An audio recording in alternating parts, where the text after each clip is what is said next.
Hey friends, Russ here having more Daisy Lever gun fun. And I just wanted to show you a little something. We took this modified Model 96 rifle to the last airgun show down there in North Carolina.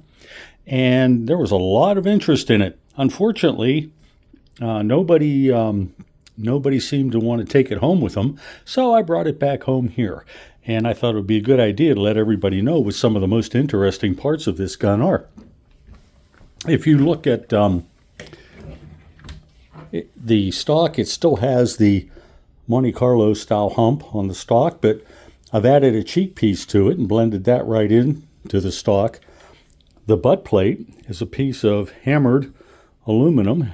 That hammering finish was custom done. Took a little while, but turned out really nice. I like the way that looks. I may do more of those. Okay, and the stock and forearm, this forearm is a custom forearm, and I colored them both the same. Took all of the existing paint off of it and put this particular silverish, dull gray looking finish on it, which is more in tune with what you might see on a rifle like this one. Okay. The front sight is still up here. Sometimes I'll move them to the back, but this one's still in its place.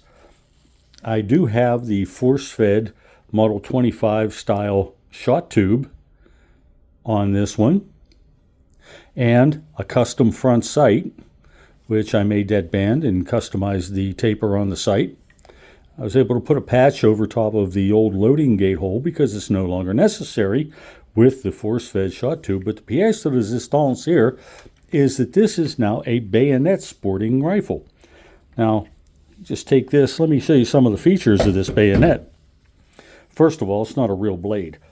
You can see it's plastic, dull as a doornail, and it simulates what a long taper bayonet would be. And what we have inside of here, on this handle, this was an old Model 25 handle, pump arm handle. I was able to put a few holes in it, put anchoring down inside for the tang on the fake blade here. And these are two rare earth magnets. And the reason we use those is because to make this functional, to be able to put it on and off of the rifle, the earth magnets hold it on tightly. Let me just show you how this fits on here. You see what I've done here? I've expanded the front of the old mounting bracket. It's the same size as that. So you get it on there. The earth magnets hold it in place. Does not fall off. So this is a long rifle. I didn't shorten the barrel on this one.